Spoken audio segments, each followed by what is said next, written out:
Get reactions from across the length and breadth of the nation. Let's first head to the financial capital of India, Mumbai, where I've got my colleague Shishir Shilar standing by to get us the latest.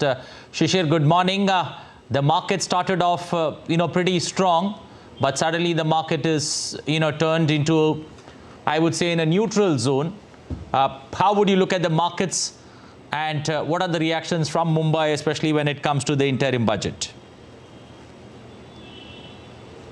Well, absolutely right to say that market at this point in time is quite cautious here, and that's the reason, even though it started on a good note here, now we are seeing that the market has gone somewhere neutral, probably expecting some good news from the vote on account that will be present today in the parliament. Well, what India IMC is thinking about this vote on account, to get more details on it, right now I am at the Indian Merchant Chamber, and with me I have the President of the Indian Merchant Chamber, Somaiya sir.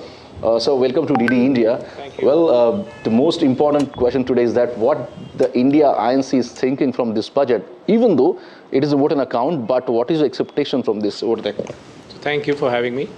I think it is an interim budget.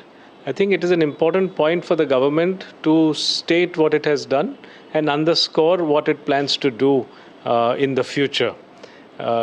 If you look at what the government has done in the overall geopolitical situation of the previous pandemic, it has brought, in spite of these difficulties, India to be the 5th largest economy in the world and growing at 6.5%. So I think the push on infrastructure will continue with greater emphasis on infrastructure. The private sector participation in the economy can go forward. We also think that the opportunities are there for manufacturing, because the world is looking at India in a much more positive way. There is a China plus one strategy that many other countries are looking at. And we would hope that in this Atmanirbharta strategy that the government has, the government will further add to simplifying business, take further steps to what it has done in the past, and also give the Indian manufacturing industry a leg up to even protect it from cheap imports that might be coming from elsewhere.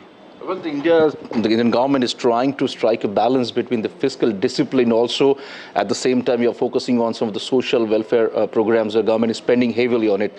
What do you think probably this time around also on vote on account and probably going forward would be the path of the Indian government, and what India and how India is actually looking at it? I still think we have to look at it in the overall context of the geopolitical tensions and the pandemic that preceded it. I think the Indian government has done well to keep the country growing and keep the inflation under check. And also I think that the fiscal policy has worked in tandem with the monetary policy to keep us ready to become the 3rd largest economy in the next few years. Absolutely. One of my colleague actually asked me this, that how Indian market is doing. We all know that the Indian market has emerged to the 4th largest market, share market in the world here. We just left Hong Kong behind now. Most of the retail investors and FIs also invested heavily into it. How do you see the probably growth of the Indian share market and stock market going forward? I think the future is bright. India has a young population, it has a growing population, it's rapidly urbanizing, and rapidly with a 6.5% growth, more and more people are going to improve their levels and standards of living. With increase in standards of living will come increases in consumption and also in savings, and that can only help. Savings can go in 2 places. One is in fixed, and also the other is in the stock market. And the population will definitely want to benefit from the growth of the economy. So I think the future is bright. Absolutely. And looking at the financial education at this point in time, the Indian population probably investing more into stock market, and we may see that the number will increase in future as well. We're seeing that the SIPs are also continuously going higher month on month. So I think it is a part of the India growth story, and it is based on domestic market, domestic demand, domestic consumption. My last question to you, which are the sectors are probably you're looking forward that will be a brighter spot from India's economic perspective is concerned, and will also get quite a good attention in the budget or vote on account as well? I think we have to look at a spectrum. India is still an agrarian economy. So agriculture can be looked at also as a sunrise industry from the past. There is a great possibility of increasing yields and increasing, the base of and that will also help increase and broad base the larger population, benefits of the larger population. And then the other end of the spectrum is space. We've just seen India's work in space.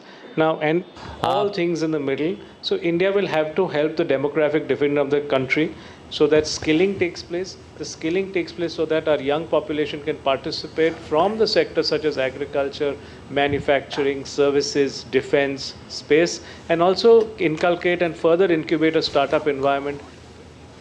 Well, live visuals there at this point of time. The Finance Minister leaving Rashtrapati Bhavan at this point of time, headed straight to Parliament. That's a new Parliament House, which is now